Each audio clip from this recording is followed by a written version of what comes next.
Endless Waterfall by J. Pilgrim. What if the man you love is running from a past that could burn your world down? Endless Waterfall is an emotional roller coaster set against the raw beauty of rural New Zealand. It's not just a love story.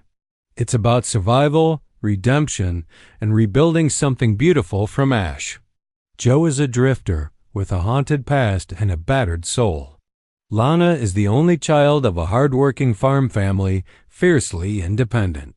When their lives cross on a summer road, something real begins to grow. But Joe's past isn't done with him. And when violence finds its way to the quiet farm, love is tested by fire. Chapter 12. Morning Light. Lana woke to sunlight warming the inside of the caravan, golden beams slipping through the thin curtain like gentle fingers. The birds were already in full chorus outside, and a breeze lifted the scent of grass and dew into the air. For a moment, she just lay there, breathing it all in, her cheek against the cool side of the pillow, eyes closed, a soft smile already forming. It was the first time she'd woken up like this since the fire, without dread, without pain being the first thing she noticed. There was still discomfort, of course. The healing skin on her shoulder pulled tight as she shifted, but her heart felt lighter. Something had shifted. Joe's arm, warm and steady, was draped around her waist. He was still asleep beside her, face turned toward the window, his breath slow and deep. The early light caught in the mess of his dark hair, casting shadows across his jawline.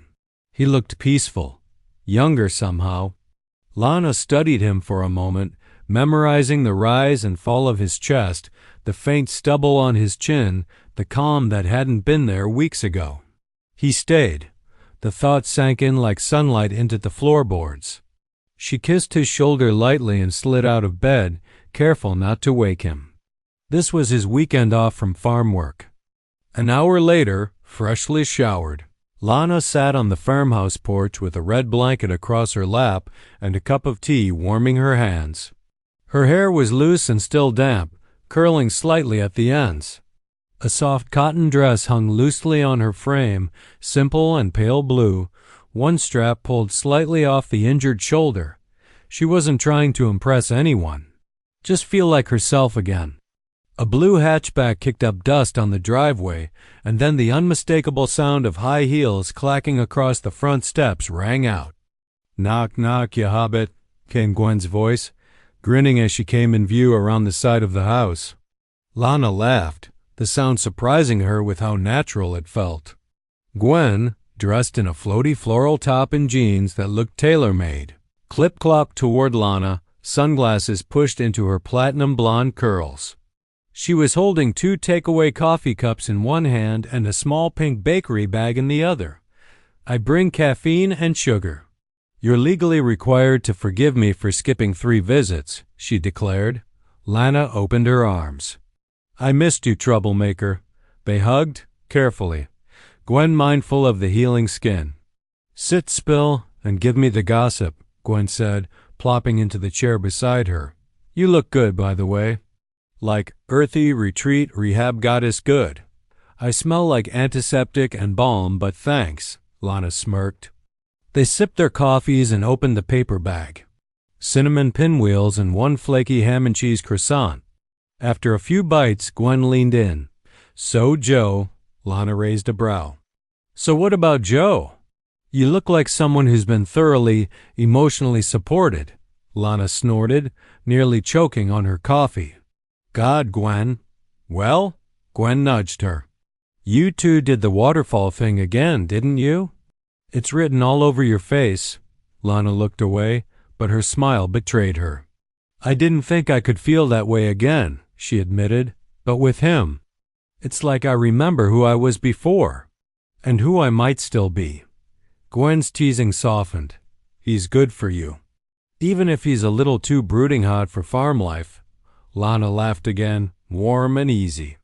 They fell into a quiet stretch, sipping coffee and watching the cows meander across the distant paddock. The farm moved around them. Robert riding past on the quad, Angie hanging laundry out back, Buzz chasing something invisible through the garden beds. Everything was still recovering. Everyone still mending. Angie, worn but steady, had been pouring her energy into Lana's rehab. Meals, ointments, hospital visits, and encouragement laced with motherly worry. She hadn't said it outright, but Lana could feel the emotional weight Angie carried for the whole situation. Robert had been quieter than usual. He hadn't said much to Joe, but he hadn't shut him out either. That was Robert's version of acceptance. Words unspoken, but work shared. Trust earned in the doing, not the saying. As for Joe, he moved through the farm like someone finally belonging. Still wrestling with guilt, but anchored now. The constables had been in contact with Joe and the family, keeping them informed concerning the investigation of the cottage fire. Gwen nudged Lana gently. "You're gonna be okay, you know." Lana looked out over the land. It was scarred in patches. Just like her, but still growing, still alive. "Yeah," she said. "I think I will be," and the waterfall inside her heart began to flow again. Constant, endless, unstoppable. Justice denied. It was late Monday afternoon when the police car pulled up the long gravel driveway, the tires crunching slowly over loose stones. The shadows of the poplar trees stretched long across the paddocks, and a warm breeze rustled the leaves overhead. Joe was in the field with Buzz, checking the fence line. Robert and Angie were inside the house. Lana was resting on the porch with her shoulder gently braced. Wrapped in one of Angie's knitted throws. Lana spotted the officers first. Her eyes narrowed, heart thudding. Detective Constable Riley and Constable Patel stepped out of the vehicle with their usual firm, no-nonsense presence. Riley wore plain clothes today, but her badge still hung from her hip. Patel looked tired, as if the conversation ahead was something he'd already played through a dozen times. "Afternoon," Riley said, walking toward the porch with the deliberate calm of someone bringing bad news. Angie came out from the kitchen, drying her hands on a tea towel. Robert followed, already stiffening, arms crossed over his chest. Joe arrived a few moments later, sweat on his brow, dirt on his jeans, and the kind of instinctive tension in his body that came from too many years of reading bad signs before they were spoken aloud. "What is it?" Lana asked, sitting upright. Riley didn't waste time. "We've completed the investigation into the fire," she began, voice clipped but steady. "And the alleged involvement of Den Morrison, the man you identified, as well as his associate, Bruiser, and other members of his gang, first names Nigel, Oscar, and Benny." Robert's jaw clenched. "Alleged? Joe told you. He threatened my daughter's life." "We believe you," Riley said firmly. "We know Joe's account is reliable, but there's no physical evidence tying Den or any of his crew to the scene. It was dark, so no witnesses to the event. The burner phone used to make calls has not been discovered. There have been no vehicle matches, no prints, no video. No one's talking." "So what does this mean?" Lana asked. "We're not closing the file," Patel added carefully. "But we can't charge someone on testimony alone, not for arson. Our hands are tied." "You're letting them go," Robert growled, his voice dark. Angie's hand went to her mouth, her face pale. Lana looked away, blinking rapidly. Robert stepped forward. "You're telling me my daughter was nearly burned alive, and there's nothing you can do?" "We're not giving up," Riley said. "But right now, the Crown Prosecution Service won't move forward without more." "I'm sorry." Joe had said nothing the whole time. He stood near the porch rail, arms hanging by his sides, jaw clenched so tight it hurt.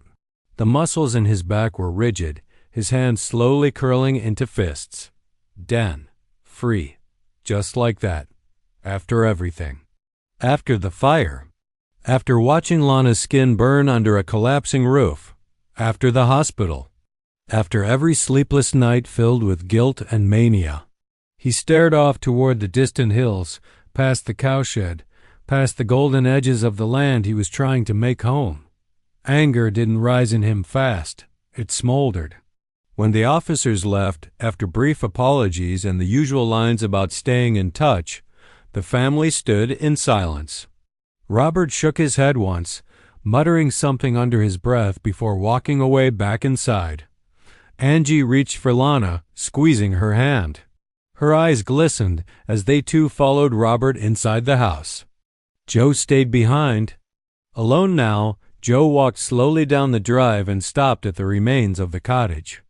Buzz trailed him a few steps, then paused, sensing something heavy in Joe's steps. The dog gave a low whine, but didn't follow further. Joe stood by the wreckage that used to be his place and stared into the blackness. Charred wood, twisted metal, ash that still stained the soil like a wound that refused to close. The smell was faint now, but it still lingered beneath the earth.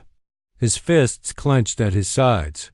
No evidence, no justice, no charges. And yet, the images wouldn't stop. Lana screaming in the smoke, the heat. The beam collapsing, her skin burning. Her father holding back rage with silence. Angie with tears she tried to hide. The laughter that had once lived in the house, swallowed by fire. This good, down-to-earth family had taken him in. A drifting stranger with no past on paper. They gave him work, a bed, a place at the table, a second chance. When they could have turned him away, they let him belong. And what did they get in return? Ashes, pain, a daughter scarred. They didn't deserve any of it. They were good people, real people, hard-working, honest, and already carrying the weight of the land on their shoulders. And now they carried his history too. Joe's throat burned. Not from smoke, from the weight of it all, from the guilt that never let him rest. He reached down and picked up a charred piece of timber, blackened but still holding its shape. He stared at it, then dropped it back into the dirt. No one was coming to make it right. Den walked free. And Joe couldn't accept that. He looked south toward the horizon. Somewhere out there, Den thought he was untouchable. That fear and silence still worked. However, he was unaware of the consequences that would arise from disrupting the life of an individual who had finally attained something valuable. Joe took one last look at the wreckage. Then he turned, jaw set, heart hard. He had tried to do it the right way, to stay clean, stay out, stay better, but something inside him cracked. Not the part that loved Lana, not the part that wanted peace, but the part that remembered who he used to be. The man who'd once known how to move in the dark, how to settle scores, how to take someone out. Joe looked down at the dirt, then to the horizon again. If the law wouldn't make it right, he would. Den didn't know it yet, but Joe's past had just become his future. Stay updated on J. Pilgrim's latest releases and more by following him on this YouTube channel. Join a community of readers who are inspired, entertained, and transformed by the works of J. Pilgrim. Like, comment, and share this series with fiction lovers. Discover the magic, embrace the wisdom, live the adventure. See you in the next episode.